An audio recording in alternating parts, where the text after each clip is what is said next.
ഇന്ന് നമ്മൾ ഉണ്ടാക്കാൻ പോകുന്നത് വെജിറ്റബിൾ സ്റ്റൂ ആണ്. അപ്പത്തിന്റെ കൂടെയും ഇടിയപ്പത്തിന്റെ കൂടെയും ഒക്കെ കഴിക്കാൻ പറ്റിയ നല്ല ടേസ്റ്റിയായ വെജിറ്റബിൾ സ്റ്റൂ ഉണ്ടാക്കുന്നത് എങ്ങനെയെന്ന് നോക്കാം. അതിനു വേണ്ട ഇൻഗ്രീഡിയൻസ് എന്തെല്ലാമെന്ന് നോക്കാം. ഞാനിവിടെ ഒരു വലിയ കിഴങ്ങാണ് എടുത്തു വെച്ചേക്കുന്നത്. അത് ചെറിയ കഷ്ണങ്ങളായിട്ട് കട്ട് ചെയ്ത് വേവിച്ചു വെച്ചേക്കുന്നതാണ് ഇത്. ഉപ്പൊന്നും ചേർക്കാതെയാണ് ഇത് വേവിച്ചെടുത്തേക്കുന്നത്. അതിലേക്ക് ഒരു വലിയ ക്യാരറ്റ് ചെറുതായിട്ട് അരിഞ്ഞെടുത്തിട്ടുണ്ട്. ഒരു 8-10 ബീൻസ് ഇതുപോലെ കട്ട് ചെയ്തെടുത്തിട്ടുണ്ട്. കുറച്ച് കോളിഫ്ലവറും എടുത്തിട്ടുണ്ട്. വേണമെങ്കിൽ ഇതിലെ ഗ്രീൻ പീസ് ചേർക്കാം. ഞാനിവിടെ ഗ്രീൻ പീസ് ചേർക്കുന്നില്ല. അതിലേക്ക് വേണ്ട ബാക്കി ഇൻഗ്രീഡിയൻസ് എന്തെല്ലാമെന്ന് നോക്കാം. ഞാൻ ഒരു സവോള ചെറുതായിട്ട് അരിഞ്ഞെടുത്തിട്ടുണ്ട്. വലിയ സവോളയല്ല എടുത്തേക്കുന്നത്, ഒരു മീഡിയം സൈസ് സവോള ഇതുപോലെ ചെറുതായിട്ട് കട്ട് ചെയ്തെടുത്തിട്ടുണ്ട്. കുറച്ച് കറിവേപ്പില എടുത്തിട്ടുണ്ട്. ഒരു വലിയ കഷ്ണം ഇഞ്ചി ചെറുതായിട്ട് അരിഞ്ഞെടുത്തിട്ടുണ്ട്. ഒരു 5 പച്ചമുളക് ഇതുപോലെ കട്ട് ചെയ്തെടുത്തിട്ടുണ്ട്. ഒരു 3 വെളുത്തുള്ളി ഇതുപോലെ ചെറുതായിട്ട് അരിഞ്ഞെടുത്തിട്ടുണ്ട്. അതിലേക്ക് ഒരു 4 ഏലക്ക എടുത്തിട്ടുണ്ട്. ഒരു 3 ഗ്രാമ്പൂ എടുത്തിട്ടുണ്ട്. ഒരു ചെറിയ കഷ്ണം കറുവാപ്പട്ട ഇതുപോലെ എടുത്തിട്ടുണ്ട്. അതിലേക്ക് നമുക്ക് തേങ്ങാപ്പാൽ വേണം. ആദ്യമേ ഈ വെജിറ്റബിൾസ് വേകാൻ വേണ്ടി ഞാൻ ഒരു 2 ടേബിൾ സ്പൂൺ തേങ്ങാപ്പാൽ പൊടി എടുത്തിട്ട് അതിലേക്ക് 1 കപ്പ് വെള്ളം ചേർത്ത് ലൂസാക്കി എടുത്തേക്കുന്ന പാലാണ് ഇത്. ഇത് നമുക്ക് ആദ്യമേ വെജിറ്റബിൾസ് വേകാൻ വേണ്ടി എടുക്കാനാണ്. അത് കഴിഞ്ഞിട്ട് നമുക്കൊരു 3/4 കപ്പ് നല്ല കട്ടിയുള്ള തേങ്ങാപ്പാലും ഇതിന് വേണം. ഫ്രഷ് തേങ്ങാപ്പാൽ ഉണ്ടെങ്കിൽ ഫ്രഷ് തേങ്ങാപ്പാൽ എടുക്കാം. ഞാനിത് തേങ്ങാപ്പാൽ പൊടി കലർത്തിയെടുത്ത പാലാണ് എടുത്തേക്കുന്നത്. ഇത്രയും ഇൻഗ്രീഡിയൻസ് ആണ് അത് ഉണ്ടാക്കാൻ വേണ്ടത്. അതിനിയും ഉണ്ടാക്കാൻ തുടങ്ങാം. നമ്മൾ ഈ വെജിറ്റബിൾ സ്റ്റൂ വെളിച്ചെണ്ണയിലാണ് ഉണ്ടാക്കുന്നത്. അതിനുവേണ്ടി ഒരു പാത്രത്തിലേക്ക് നമുക്ക് ഒരു 3-4 ടേബിൾ സ്പൂൺ വെളിച്ചെണ്ണ ഒഴിച്ചു കൊടുക്കാം. അതൊന്ന് ചൂടായി വരുമ്പോൾ അതിലേക്ക് നമുക്ക് എടുത്തു വെച്ചേക്കുന്ന ഏലക്കായും ഗ്രാമ്പൂവും കറുവാപ്പട്ടയും കൂടെ ചേർത്ത് കൊടുക്കാം. ഇതെല്ലാം ഒന്ന് പൊട്ടി വരുമ്പോൾ അതിലേക്ക് നമ്മൾ അരിഞ്ഞു വെച്ചിരിക്കുന്ന വെളുത്തുള്ളിയും ഇഞ്ചിയും കൂടെ ചേർത്ത് കൊടുക്കാം.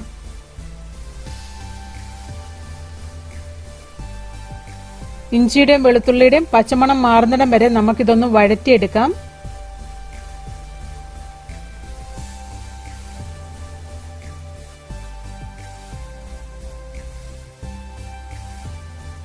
ഇതെല്ലാം നന്നായിട്ട് വഴന്നു കഴിയുമ്പോൾ അതിലേക്ക് നമ്മൾ അരിഞ്ഞു വെച്ചിരിക്കുന്ന സവോള ചേർത്ത് കൊടുക്കാം.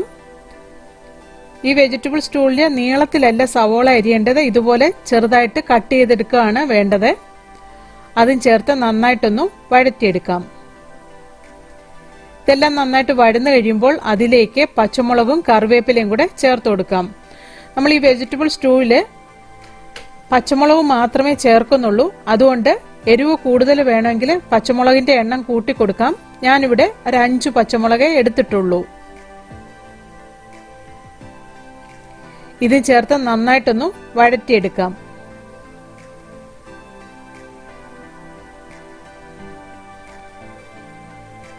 ഇതെല്ലാം നന്നായിട്ട് വഴന്നു കഴിയുമ്പോൾ അതിലേക്ക് നമ്മൾ അരിഞ്ഞു വെച്ചിരിക്കുന്ന വെജിറ്റബിൾസ് ചേർത്ത് കൊടുക്കാം. ഇതും ചേർത്ത് നന്നായിട്ടൊന്ന് വഴറ്റിയെടുക്കാം. നമ്മൾ നേരത്തെ കിഴങ്ങ് വേവിച്ചു വെക്കുന്നത് ഈ വെജിറ്റബിൾസിനെക്കാട്ടിലും കൂടുതൽ വേവ് കിഴങ്ങിന് വേണ്ടി വരുന്നത് കൊണ്ടാണ് നമ്മളിത് കിഴങ്ങ് നേരത്തെ വേവിച്ചു വെക്കുന്നത്.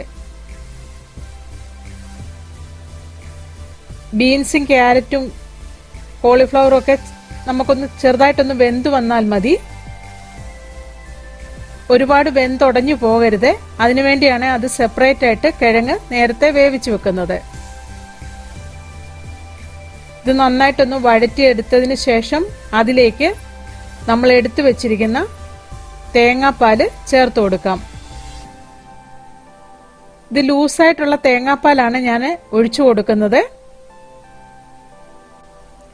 അതിലേക്ക് കുറച്ച് വെള്ളം കൂടെ നമുക്ക് ചേർത്ത് കൊടുക്കാം. ഈ വെജിറ്റബിൾസ് ഒക്കെ ഒന്ന് നന്നായിട്ട് വേകണം.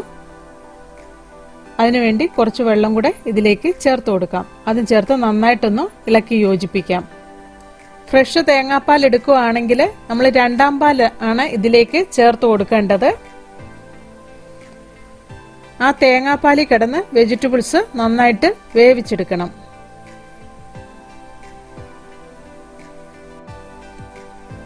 നമ്മുടെ വെജിറ്റബിൾസ് വേകാൻ വെച്ചിട്ട് 5 മിനിറ്റ് ആയി.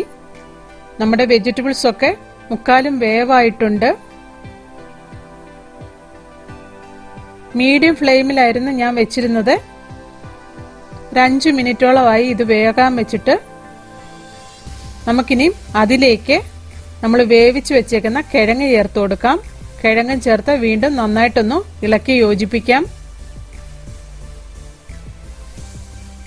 നമുക്ക് ഈ കിഴങ്ങും വെജിറ്റബിൾസും എല്ലാം കൂടെ ഒന്നുകൂടെ ഒരു 2-3 മിനിറ്റ് കൂടെ ഒന്ന് വേകണം. അതിനുവേണ്ടി നമുക്കിതിലേക്ക് കുറച്ച് ചൂടുവെള്ളം ചേർത്ത് കൊടുക്കാം.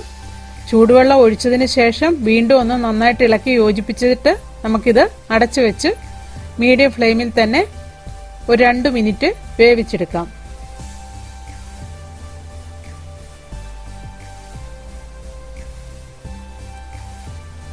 നമ്മുടെ വെജിറ്റബിൾസ് എല്ലാം തേങ്ങാപ്പാലിൽ കിടന്ന് നന്നായിട്ട് വെന്ത് വന്നിട്ടുണ്ട്. തേങ്ങാപ്പാലൊക്കെ നന്നായിട്ട് വറ്റി വന്നിട്ടുണ്ട്.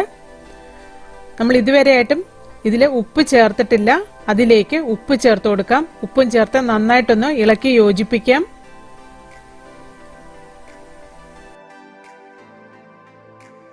ഉപ്പെല്ലാം ചേർത്ത് നന്നായിട്ട് ഇളക്കി യോജിപ്പിച്ചതിന് ശേഷം 1 മിനിറ്റ് നമുക്കിതുപോലെ മീഡിയം ഫ്ലെയിമിൽ തന്നെ വെച്ചു കൊടുക്കാം. ആ ഉപ്പൊക്കെ വെജിറ്റബിൾസിൽ നന്നായിട്ട് യോജിക്കാൻ വേണ്ടി. അതെല്ലാം നന്നായിട്ട് യോജിച്ചതിന് ശേഷം അതിലേക്ക് നമ്മൾക്ക് 1/4 കപ്പ് കട്ടിയുള്ള തേങ്ങാപ്പാൽ ചേർത്ത് കൊടുക്കാം. തേങ്ങാപ്പാൽ ചേർത്തതിന് ശേഷം കറി തിളയ്ക്കരുത്. ചെറുതായിട്ടൊന്ന് ചൂടായി തുടങ്ങുമ്പോൾ തീ ഓഫ് ചെയ്യാം. ഫ്രഷ് തേങ്ങാപ്പാലാണ് ചേർത്ത് കൊടുക്കുന്നെങ്കിൽ ഈ ടൈമിൽ നമ്മൾ 1-ാം പാലാണ് ചേർത്ത് കൊടുക്കേണ്ടത്. അതും ചേർത്ത് നന്നായിട്ടൊന്ന് ഇളക്കി യോജിപ്പിച്ചതിന് ശേഷം നമുക്ക് തീ ഓഫ് ചെയ്യാം. നമ്മൾ ഈ കറിയിലേക്ക് താളിച്ച് ചേർക്കാറില്ല. അതിന് പകരമായിട്ട് നമ്മൾ പച്ചവെളിച്ചെണ്ണ ചേർത്ത് കൊടുക്കുകയാണ് ചെയ്യുന്നത്. ഒരു 2 ടേബിൾ സ്പൂൺ പച്ചവെളിച്ചെണ്ണ ചേർത്ത് കൊടുക്കാം. ഒരു തണ്ട് കറിവേപ്പിലയും കൂടെ ചേർത്ത് കൊടുക്കാം.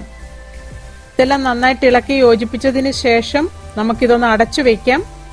ഒരു 5 മിനിറ്റ് ഇതുപോലെ വെച്ചതിന് ശേഷം നമുക്ക് ഒരു സെർവിങ് പ്ലേറ്റിലെടുത്ത് സെർവ് ചെയ്യാം. അപ്പത്തിന്റെ കൂടെയും ഇടിയപ്പത്തിന്റെ കൂടെയും ഒക്കെ കഴിക്കാൻ പറ്റിയ നല്ല ടേസ്റ്റിയായ വെജിറ്റബിൾ സ്റ്റൂ ആണ് ഇത്. എല്ലാവരും ഇത് ഉണ്ടാക്കി നോക്കണം. ഇഷ്ടമായെങ്കിൽ ലൈക്ക് ചെയ്യണം, ഷെയർ ചെയ്യണം, കമന്റ് ചെയ്യണം. എന്റെ ചാനൽ സബ്സ്ക്രൈബ് ചെയ്യാത്തവർ സബ്സ്ക്രൈബ് ചെയ്യണം. താങ്ക്